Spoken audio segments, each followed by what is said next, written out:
Right-wingers now on the heels of their supposed, well, I don't know. You know, they have this GOP proud organization that is going to CPAC. CPAC stands for something like the Conservative Action Insane People's Conference, something along those lines. Psychologically Deformed Conference, I'm not exactly sure. And they have this GOP proud that's coming in there, and Dan Savage called it window dressing when I interviewed him about it on Olbermann. And, you know, I saw Cenk interviewed one of these guys and sort of really laid into him. And the guy's like, look, and God, it was one of those things, you know, I experienced this with interviews on my own, but I don't have the opportunity to interview conservatives. Conservatives will not come on this program, I can tell you that right now. They won't. Maybe we can try and like really go for some low-level ones, but which would be fun. But, you know, maybe they will. Maybe we can get somebody from GOP Proud on, or somebody like that. But Cenk asked him, like, you know, how can you support this party that's treating you like a second-class citizen? And the guy said, look, I believe in conservative values. When me and my partner sit down, we talk about the same things that everybody else is concerned about, other conservatives. You know, health care, our rights, how are we going to pay our bills, blah, blah, blah.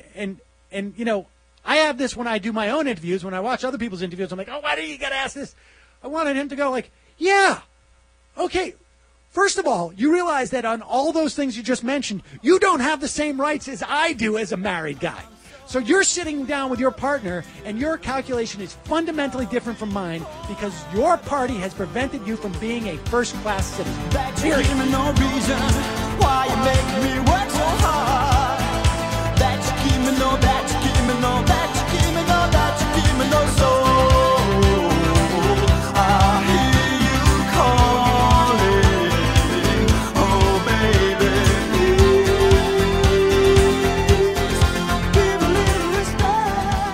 But that's not why I raised this. Because in addition to some of the right-wing groups that have defected from CPAC because they don't even appreciate the idea that Republicans would pretend that gay people don't have cooties. The guy from WorldNet Daily, Frank Gaffney, that is a cesspool over there. It is like WorldNet Daily is like is to the conservative party and to the conservative movement and to Republicans.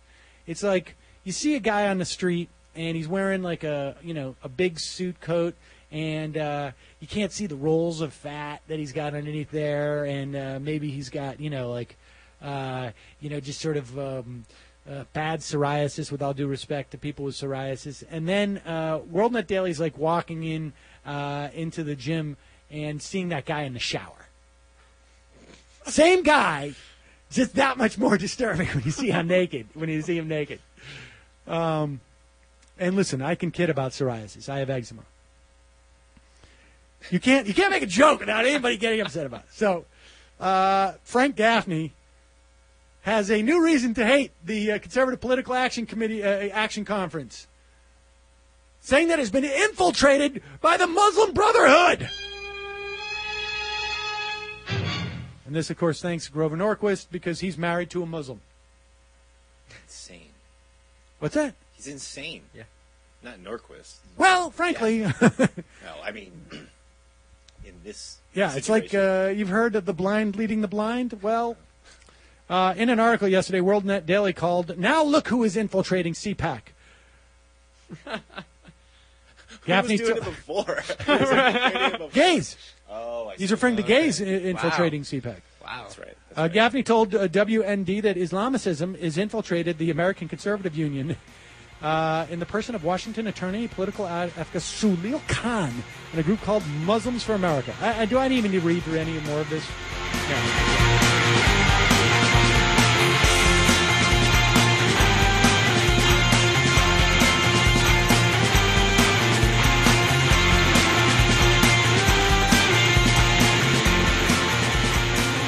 Obviously, tragic news over the weekend. Atrocious. 19 people shot, 6 people killed in, I don't know if it can be described as an explicitly political assassination attempt, but it was a killing spree that took place at a Congresswoman Gabriel Giffords Meet the Congresswoman function outside a supermarket in Tucson, Arizona. And the assailant, who I believe now is believed to be the only person involved, Jared Lee Loeffner, or I should say the accused assailant, Jared Lee Loeffner, 22 years old, appears by all accounts to be somewhat insane. But we will talk later in this program about the context in which this insane person has committed these acts, and leaving, like I said, 6 people dead, including a 9-year-old child. We're going to take a break for a moment, and when we come back, we are going to be talking to Representative Steve Farley. He is a state legislator from Arizona, representing the 28th District, which I believe is exactly that district, the 28th District, Tucson area. We'll be right back after this.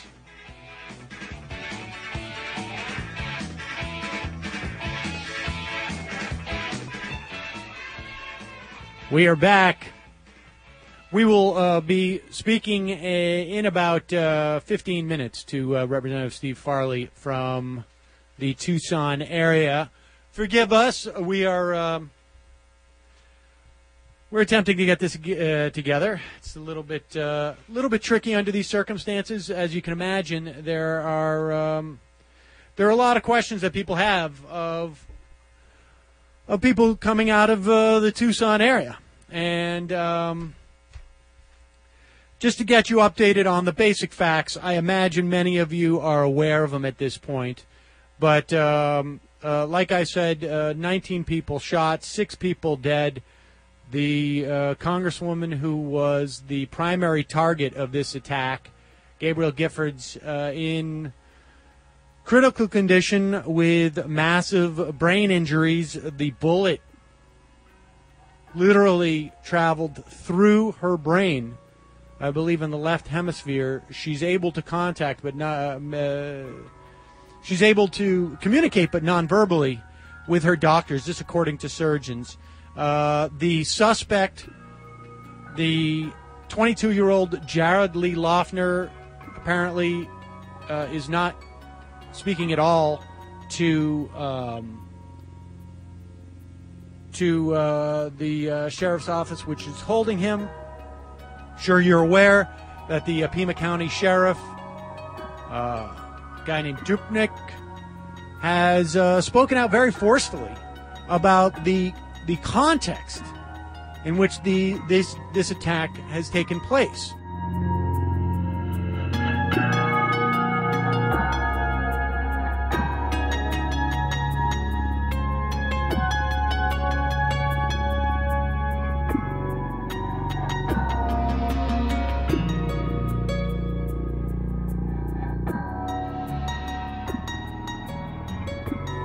And, you have to remember here that Gabriel Giffords' office, while she's not a particular progressive member of the House, she's not by any means a liberal, she is in a very contested district. As a blue Democrat, that's where most contested districts end up. If you have a Democrat there, they generally are to the right. But she apparently... I'm not even sure if she voted for the health care bill, but the day after, there was her windows in her campaign office or her district office were smashed. The last, I think, time that she was out doing one of these Meet the Congress things, someone dropped a gun. A gun fell out of their clothing. We have a situation in Phoenix where they just passed a law. I guess it was over the summer in Arizona. Basically,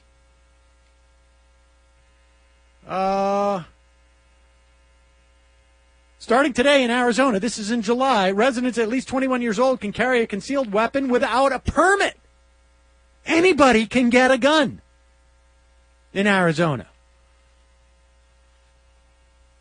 There's only 2 other states in the nation, Alaska and Vermont, where you're allowed to carry a concealed weapon without a permit.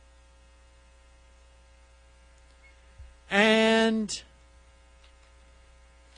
we all know the broader context in which this happened. Sarah Palin, her operation almost immediately scrubbed her website. It didn't do any good, obviously. This has been widely known that she was putting out campaign literature, Sarah Pack literature, using rifle scopes as a way of identifying what candidates she wanted to take out in the last election. And her classic refrain, don't retreat, reload. We all know what she's talking about there now. Now, I don't believe that Sarah Palin wished violent gun harm on anyone. And when Phil Gingrey says people should bring their guns to these town hall meetings, I don't think he thought, okay, hopefully somebody's going to get shot. And when that radio host who was hired as Alan West's, one of the Tea Party congressman's chief of staff, when she said bullets as an option if ballots don't work, I don't know that she anticipated 6 people being shot down by a semi-automatic weapon, one of them being a 9-year-old, 19 people injured. Could have been much, much worse if the guy's gun hadn't essentially broken and somebody hadn't jumped him, a 61-year-old woman. I don't know if these people who have consistently created, I mean, I went to the Beck rally. It was about a half a dozen people I spoke to who were talking about using the Second Amendment. It's not hard to find pictures, images, signs that people are carrying around, T-shirts, talking about the blood of patriots must be spilled. This all happened the last time we had a Democratic president in office. There's nothing new. They were talking about this same stuff when Clinton was in office. This is the way they respond.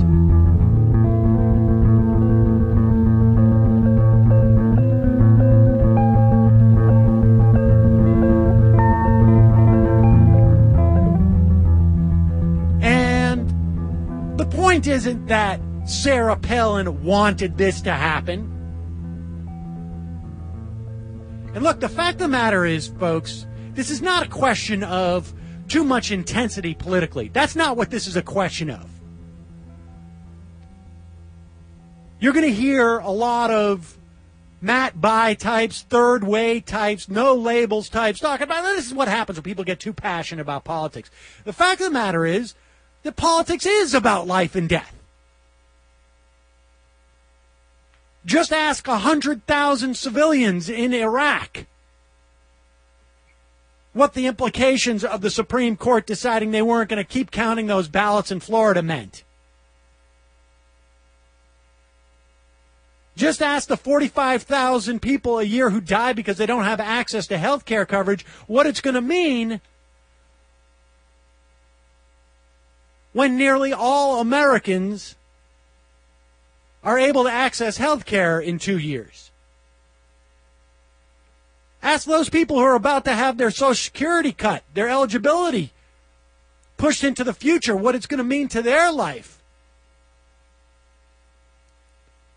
When a massive amount of Americans get pushed into poverty or end up eating cat food. Politics are very often about life and death. They are always about the quality of life. But the foundation of our democracy in this country is based upon the idea that despite the fact that we're talking about issues that are life and death, we resolve them through a democratic process, through a civilized process of debate. We don't live in a feudal system. We don't say that our political position is going to be backed up by an army or by a militia or by at the barrel of a gun. I mean, I guess we do that in terms of our foreign policy, but theoretically we're not supposed to do that domestically.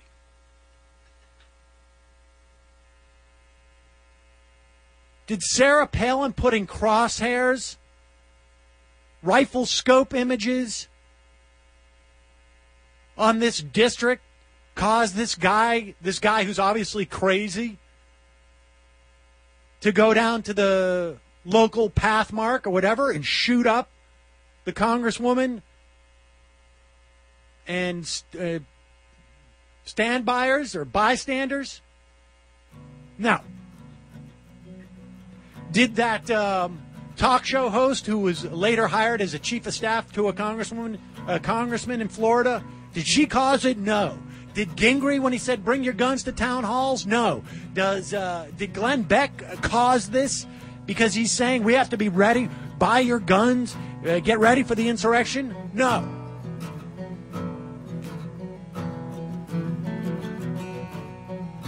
When people start talking about the blood of patriots need to be spilt, no, they didn't cause it.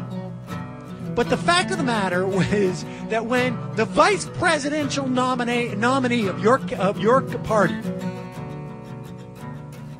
instead of seeing this rhetoric, embraces it, uses it as a way to brand herself because she likes to shoot wolves from a helicopter with a rifle scope, and says, I don't care what the possible implications of this are. This helps me sell myself.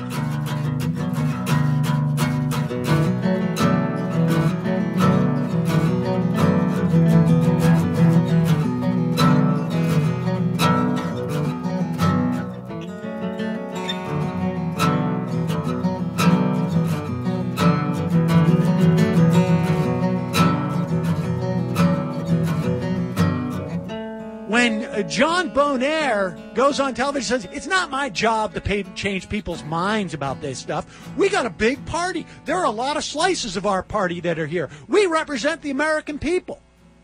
If there are people out there talking about the blood of patriots, it's not my job to convince them. Well, I got news for you. It is your job. Even in the context of my radio show, even in the context of my podcast, for God's sakes. There are things that we discuss that we say, you know what, we can't say that. It's irresponsible to say that. So I don't know if this guy's got, Glenn Beck on his DVR or a handful of pamphlets from Sarah Palin. It doesn't matter. I doubt it. What is clear is that the leadership of the conservative movement, the leadership of the Republican Party, has done nothing to dispel the conspiracy theorists, to dispel the notion that it's appropriate to bring a gun to a town hall meeting about health care, that it's inappropriate to be talking about spilling the blood of patriots, that you go out and hire somebody who is literally advocating using bullets and not ballots. That is the height of irresponsibility. It's they will use anything. They will use anything to obtain their power on the right. And they do not care about the consequences. That's the calculation. Not we hope something bad happens. It's that we do not care. If it suits our purposes, we do not care. if it helps to brand me, if it makes me look like someone who is macho, if it gets us some votes to tell people that Barack Obama's coming for your guns, you better load up and buy more ammo, then they'll do it. They don't care.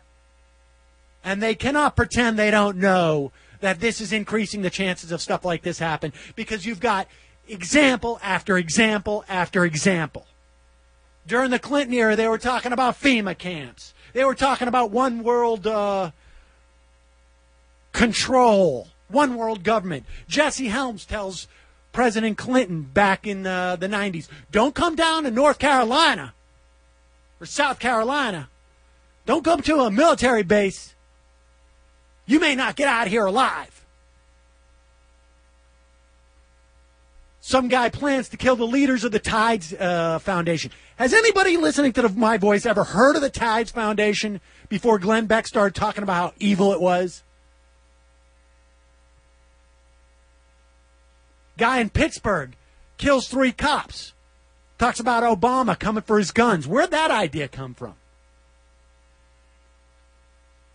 California, guy shoots up some kids at a playground, yelling death to Obama.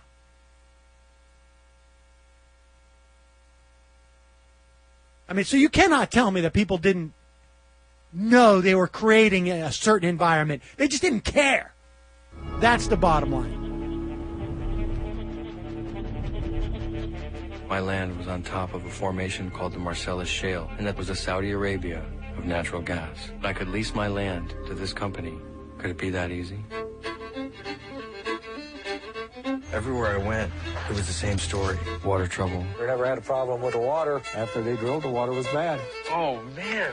Health problems. I'm never healthy. Hazardous explosive conditions inside the house. Whoa. And all those dots you're looking at here are oil and gas wells. This is happening everywhere. That's the biggest thing I want people to know. I have samples that are from all over the country. I'm wondering if you're interested in drinking some of this.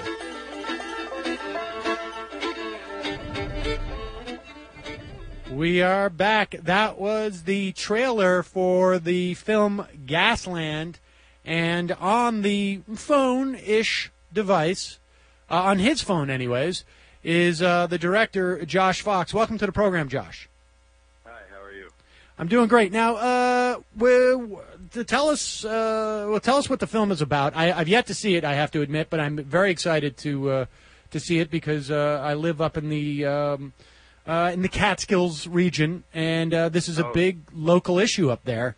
But tell us a little bit of what the film's about. Well, it's a big issue a lot of places. Actually, the film is about the largest natural gas drilling campaign in U.S. history that's been going on for about the last 5 years. And I got wind of it because my parents' home is in the upper Delaware River Basin, not far from the Catskills, sort of on the Pennsylvania side near the Delaware River. And that whole area there is being leased for natural gas drilling. And, of course, that's part of the interconnected watershed system that connects to New York City's watershed and provides water to Philadelphia, southern New Jersey, and New York, about 16 million people. Now, the reason why that's significant is because this form of drilling it's a new form of drilling. It's called hydraulic fracturing or fracking, and that injects all these toxic chemicals at very, very high pressure, infused in about 6 to 7 million gallons of water, and that breaks apart underground rock formations and releases natural gas. When we got a letter in the mail that asked to lease our property, which is about 19 and a half acres. This was back in 2008, when at that time the leasing rates were around $5,000 an acre, so it was a $100,000 offer. It wasn't uncommon in that area, and so I started to investigate because the gas companies were saying basically, oh, this is no problem. It's a minorly invasive technique. You're just going to wind up with a fire hydrant in the middle of the field. It takes a worried man to sing a worried song. Takes a worried man to sing a worried song. Worried now, but I won't be worried long. But then, it was hearing from environmental groups. Hold on, Josh, hold on for 1 second. Yeah. So they're asking to lease your property to do the drilling there? Exactly. That's how I got involved in this. I mean, I have never made a documentary before. I'd made one previous feature film. I've directed about, my company, International Well Company, creates plays in New York City and all around the world.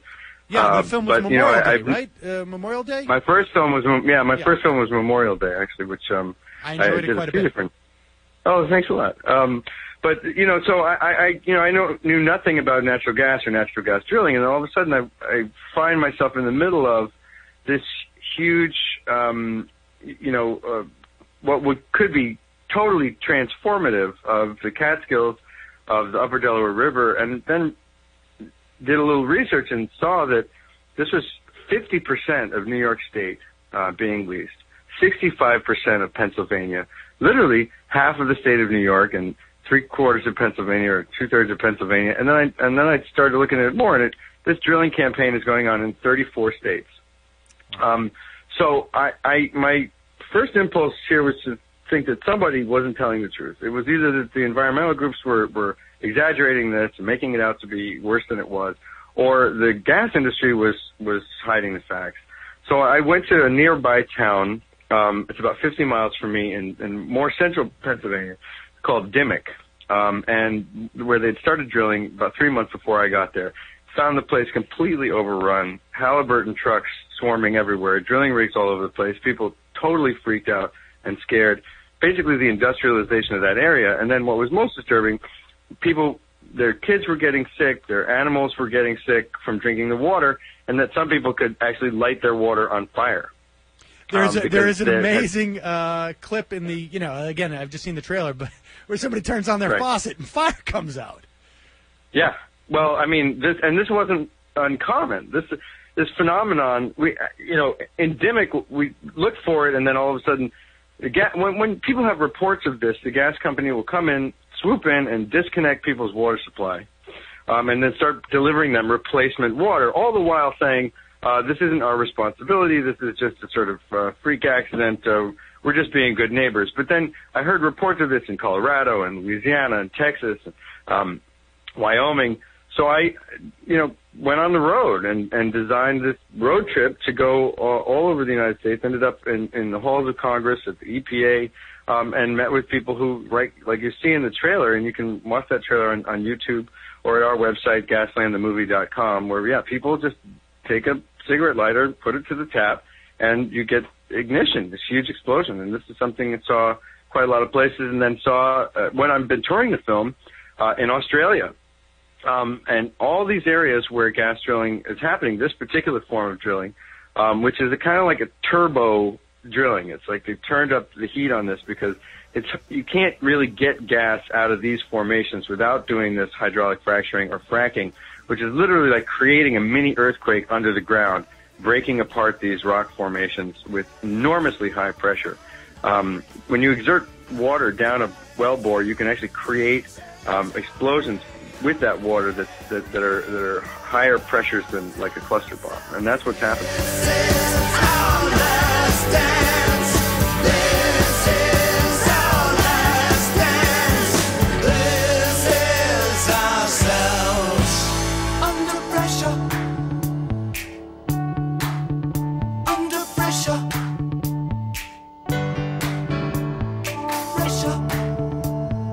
Let me just add a couple of questions. So when we're talking about, there seems to me, from what I know about hydrofracking, there seems to be two essential potential things that are problematic. One is that you are you're getting gas in your water supply essentially because it's leaking through, right? And now when that happens, is that those people who are turning on their faucet and they're getting gas coming out of it? Is that their wells that have been contaminated, or is it literally the town's water supply? Well, it's not the town water supplies. These are usually private water wells that, and that's pretty significant in Pennsylvania and New York. Pennsylvania has more private water wells, I think, than anywhere in the nation. Something like 2 or 3 million people who are dependent on their own water supply. But what happens here is that you've got, and there hasn't been an investigation of this that really looks into the hydrogeology. This process like I said, was invented relatively recently. In 2005, the United States Congress, which was pushed by Dick Cheney and the Energy Task Force, exempted this particular form of drilling. It's known as the Halliburton loophole from the Safe Drinking Water Act. The Safe Drinking Water Act is our federal act that controls underground injection of toxic chemicals. So you have two problems. One, you have gas migrating. Like you're saying, gas migrating into people's water supplies, and that is at such high concentrations in some cases that you can light the water on fire. And then you also have this toxic chemical brew, which is fracking fluid. A lot of these chemicals are carcinogenic, they're neurotoxins, they're very bad for you, and those are used in the formula, and that stuff is turning up in small amounts, but not amounts that you want to be drinking in people's water supply. What's disturbing about this is, I'm sorry. My understanding is that chemical brew essentially is to separate the shale and the gas from the water. Is that what it is, or is it? Well, there's different stages of the process. The first part of it is to create a gel out of that water. So it's a viscosifying. There are viscosifying agents. There are cross-linkers. Then you want to be able to inject another chemical down that will turn that gel back into a liquid, so you have no friction coming up with the gas, so it's very slippery. You have hydraulic fluids. You have diesel products. You have plastics. You have things that are corrosion inhibitors that keep the pipe from rusting. You have biocides in there so that any kind of biological material is not going to get in there and corrode the pipes. There are all sorts of chemicals. There's about 600, 700 chemicals that we know about. The other problem with this is that the companies are claiming that these chemicals are trade secrets, that they're proprietary. We're not allowed to know what they are. So they actually withhold that information, and it's very difficult to find out what chemicals are being used at which sites. So that when you have these kinds of chemicals turning up in your water and there's no other way that they could get in there, the gas company will say, "Oh, well, we didn't use that there," and they'll run interference on you so that you can't actually prove that these are the chemicals that are coming from the process, even though you know that these are the kinds of things that they're using, and there's no other way for them to get there. So it's like there's a lot of stonewalling going on. These companies are very aggressive in battling back or trying to battle back anybody who's coming out and complaining about this, and there are people, thousands of cases all over the United States, where people have reported water contamination in these drilling areas. And there's a growing movement of people against this that I've seen just in my time. I toured 120 cities with the film, and this is hundreds of thousands of people who are immediately concerned. And then, of course, what you're saying...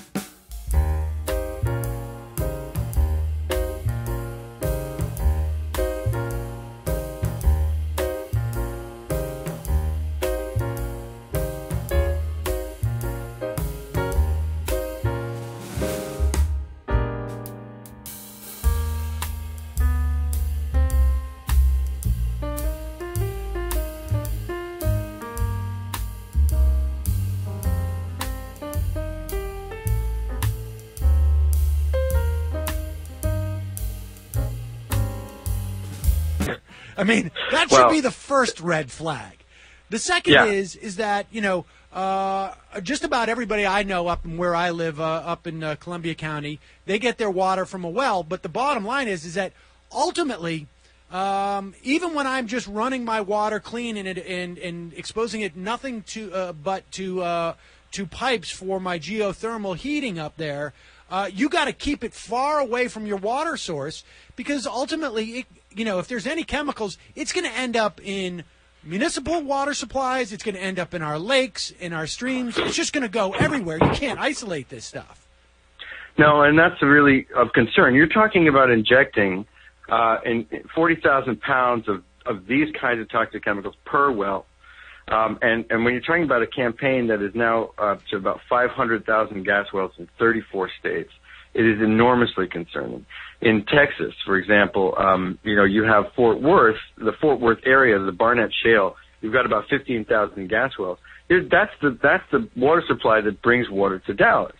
And when you're talking about, Fort Worth area, it is overrun. It has been industrialized to the point to which it's very, very difficult to live there. In my times going out to Fort Worth, and the movie's a road movie. I mean, you get to go from one place to another to another to another. It's actually kind of fun to go around the United States and see these amazing sites. Of course, the people in the film are in a very difficult situation. They're amazing people, and that's, I think, the strength of it. How, you've got cowboys in the middle of Wyoming, and you've got people in Scott Stringer in Manhattan Borough President of New York, and everywhere in between. But, it is really disturbing and scary because you're talking about injecting these chemicals. And then the problem is that you leave them down there. 50% of that toxic material gets actually just left in the ground. They try to suck a lot of it back up, and then when it's sucked up, they put it in a big pit, and those pits leak. In many states, they're allowed to just bury those pits on site. So you're actually burying a toxic site on somebody's land. And when I first started with this, I was sort of looking into it, not knowing what I was going to make, if I was going to make a YouTube video, if I was just doing this for personal reasons. And I quickly, when I started showing my friends, what I was up to, they were like, "What is this? You're onto something here." And then, of course, now the film has been all over the country and all over the world.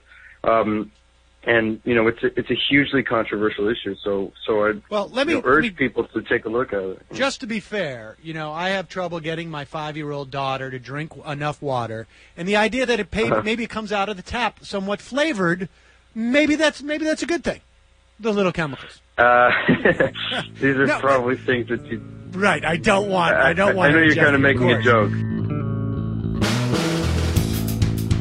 We're still alive, he said. Now, all right, well, let me ask you this. So what can we do at this point? You have on your blog, or on your site, I should say, gaslandthemovie.com, there's information about fracking, there's information about screenings, and there's also a tab to take action. What can people do? Well, people can immediately, go to gaslandthemovie.com, and if you click on your state, whatever state you're in, there's a list there of grassroots organizations that are working on this and national organizations that are working on this. There are letters that you can send to Congress in support of the FRAC Act, which is an act that would re-regulate gas drilling under the Safe Drinking Water Act. On the federal level, right now with the Congress, there's a changeover to Republican administration in the House. It's unlikely that would pass. But I do think that there's an enormous value in letting this Congress know that people care about this, because there are all sorts of ways that is influential with the Department of Interior. It's influential with the Obama administration, with the EPA. And right now, I think that's one very basic thing to do. The other thing is that to just really get aware of where this is happening. Like I said, if you're in the area that this has happened, you're bound to know about it. And locally, I guess, too, what can be helpful is to basically tell your neighbors and your community that, if you have an opportunity to lease your property to these people, don't do it. No, don't do it. Absolutely. And I think that with the gas companies coming in, they don't tell you the truth. And right now there is a media campaign out against anybody, like I said, the film, and anybody who's up in arms about this. You're talking about a multi-billion-dollar industry that has a lot of money for PR. So I think that the first thing to do, obviously, is to, get educated, and Gasland the Movie will be part of that. But also to go online and do the research. Go to ProPublica, take a look at all of the articles that have been written about this, and I think the story will be told to you pretty clearly that this is something that these companies are doing for profit.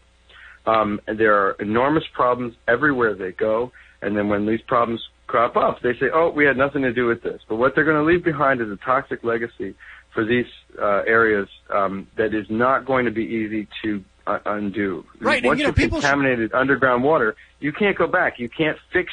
No. You can't clean those aquifers. It's very, very, very difficult to do that, and prohibitively expensive in most cases to try to get these contaminants back out of the water. And we won't know if they're there for years, and you're going to be dealing with expensive water testing for quite a very long time.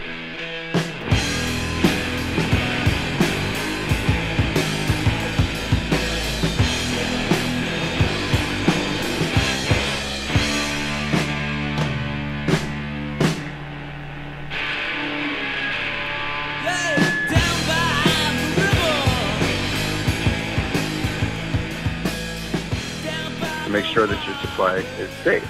That's right. I mean, basically, this is one of those situations where once you shit the bed, as it were, with your water supply, the bed is shat, and you cannot unshat the bed in that instance. But Now, yeah, you can't really reverse this once you've got those things, and you're talking about up to, like I said, 600 different chemicals that you would have to be testing for each one of them to find out if they're there. All of them are very harmful, and all of them are contaminating in small amounts. So going from... Well, we just got a minute here, Josh. Where can people see the film? I know you can buy the DVD at gaslandthemovie.com. And on Amazon, and it's on Netflix also. You can Netflix it. The tour is ongoing. There is our tour dates on our Facebook page. It's enormously active. It's another place to research and find out. We continue to tour with it in theaters, but Netflix, it's on Netflix. You can get it on Amazon.com.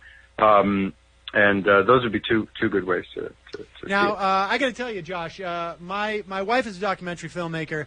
Now, I know that the people are going to criticize you and say that, this is another one of those examples of somebody just trying to make a lot of money with a documentary.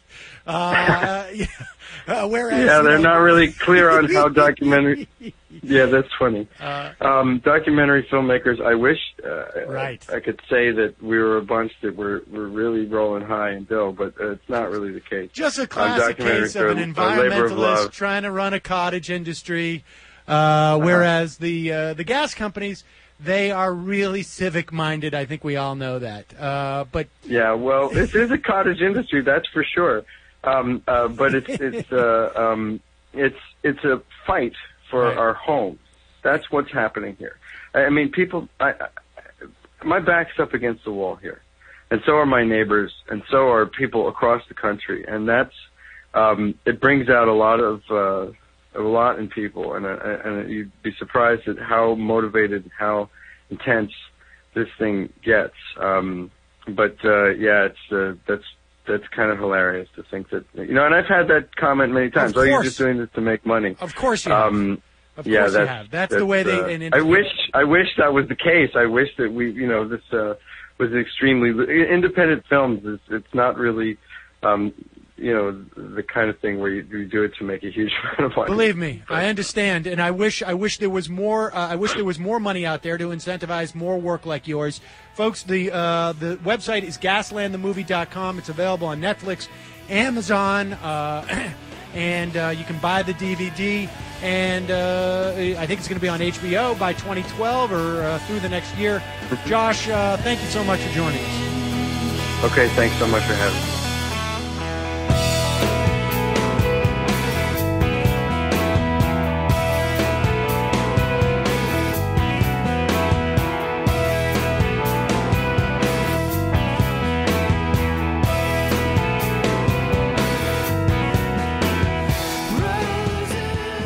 So, for those of you who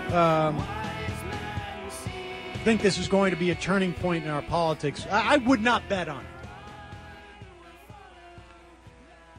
I mean, the bottom line is, undoubtedly,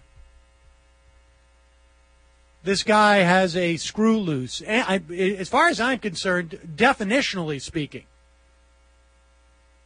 when you take a semi-automatic weapon and shoot up people in front of a supermarket, there's something mentally wrong with you. But I mean, can you imagine for a moment, that a Muslim politician put crosshairs on, let's say, Republican districts where Republicans had demonized, let's say, Muslims or had voted for the Patriot Act? Can you imagine? Can you imagine the outcry that would exist? Do you think that people like Matt Bai would just be saying, that's just like a diarist on some website somewhere? Do you think we would have to wait until after someone got shot before there was a critical eye pointed towards those things? Does anybody remember when Nancy Pelosi said, hey, the rhetoric that's going on here after this healthcare thing is dangerous. This could lead to something horrible. And the mockery she was subjected to.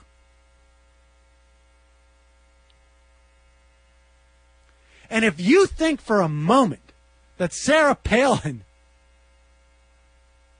didn't realize that, oh, I went too far, we should get rid of this.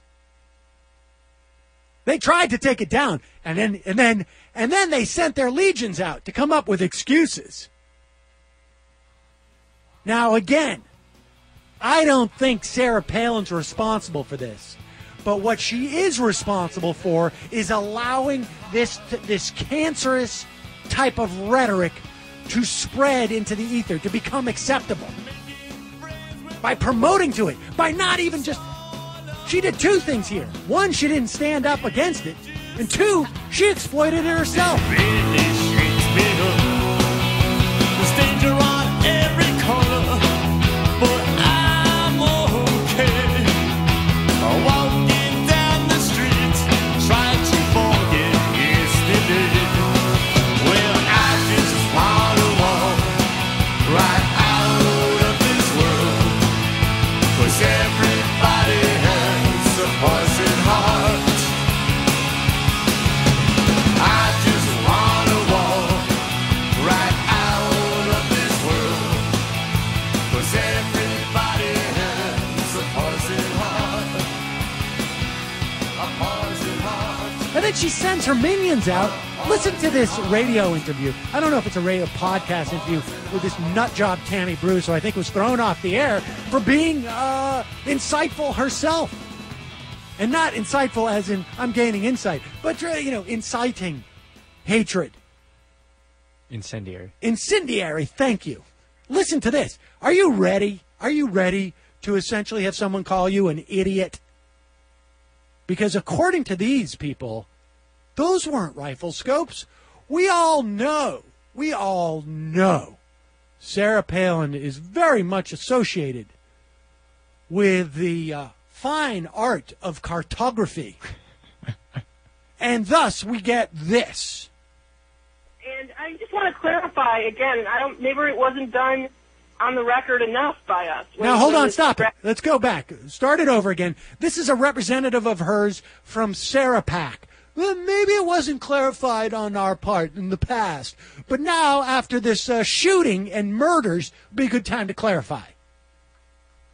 And I just want to clarify again, maybe it wasn't done on the record enough by us when this graphic came out.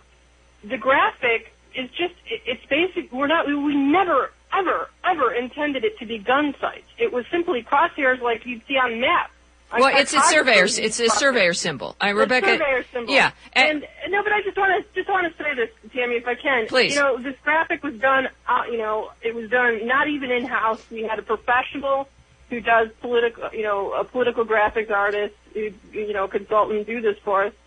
So we saw it really quickly. We said, yeah, that's fine, that's great. And we had never even imagined or occurred to us that anybody would interpret it as violent. I'll tell you something.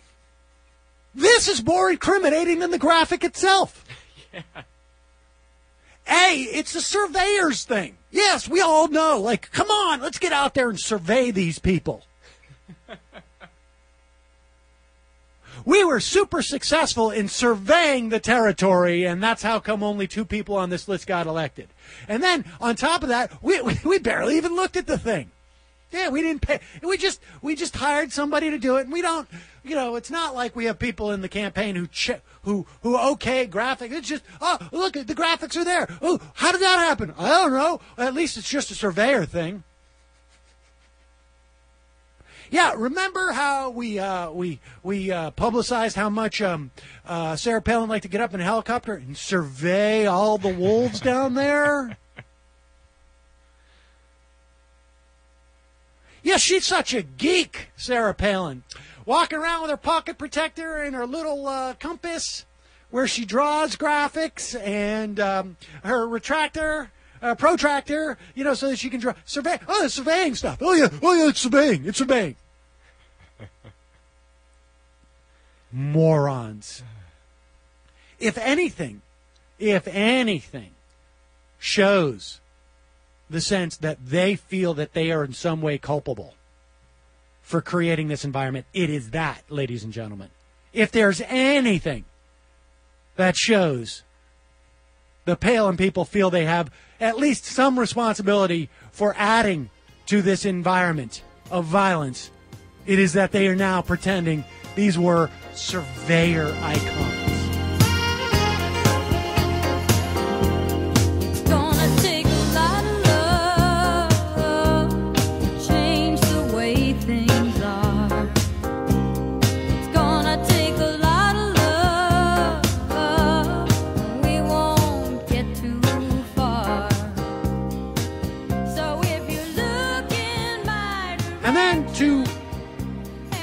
Further make the case that we have Republican leaders who are not only not tamping down this right-wing, let the blood of patriots spill to cleanse our process, whatever it is, Second Amendment, they're coming for our guns. Second Amendment's going to be a remedy, as Sharon Engel said, about health care. I mean, is there any ambiguity there?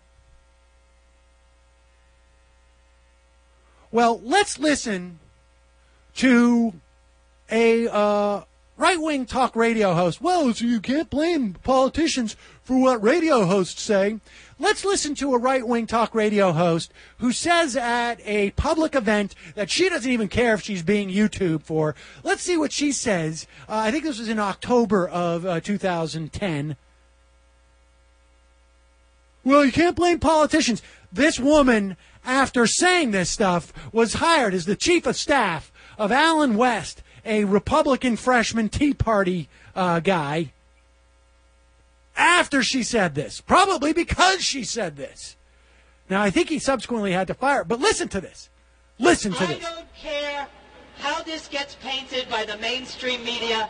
I don't care if this shows up on YouTube, because I am convinced that the most important thing the Founding Fathers did to ensure me my First Amendment rights was they gave me a Second Amendment.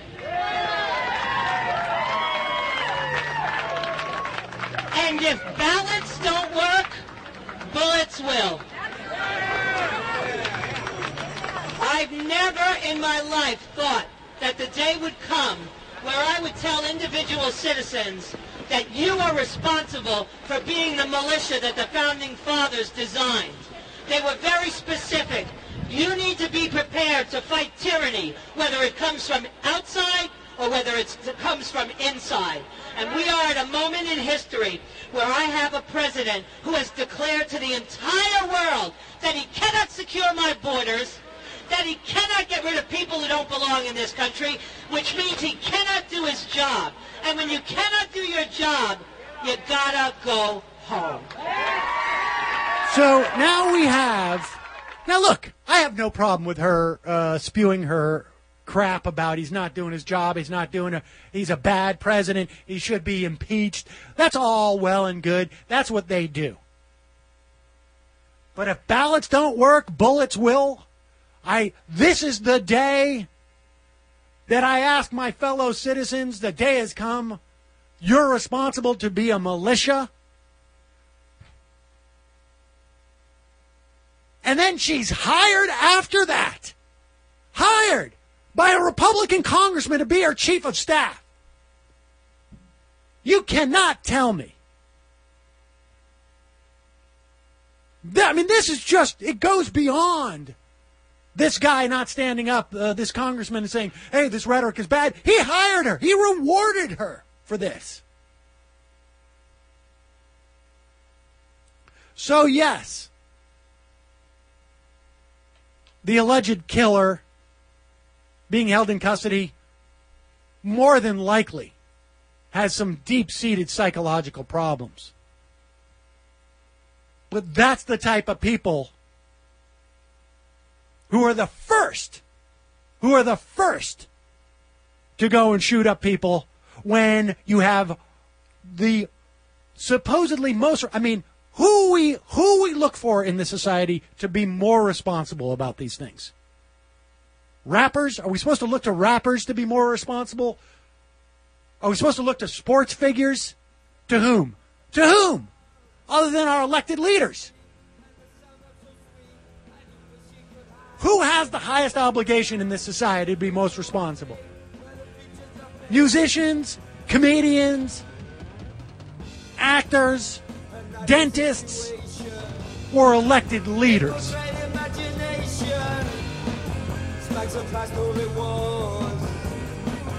I think the answer is fairly obvious. The leader's a man born out of your frustration. The leader's a man, just a strange infatuation. The leader's a man, made a promise for a new life.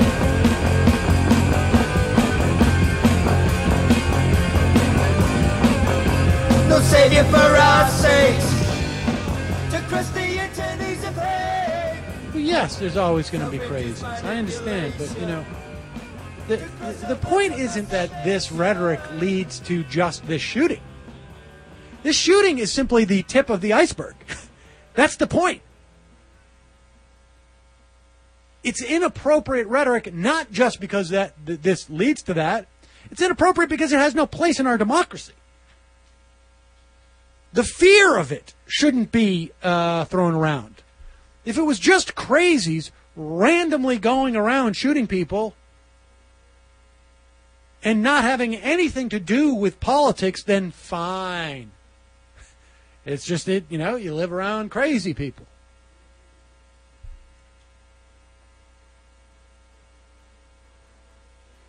Southern Poverty Law Center has an article about Loeffner and his writings, coincidentally similar to racist. Yeah, I don't know, maybe. But the point is that it's hardly a coincidence that this guy gets the idea that Giffords is vulnerable to, you know, violence after she has been, you know, when there's a campaign talking about unseat Gabriel Giffords, come shoot a M16.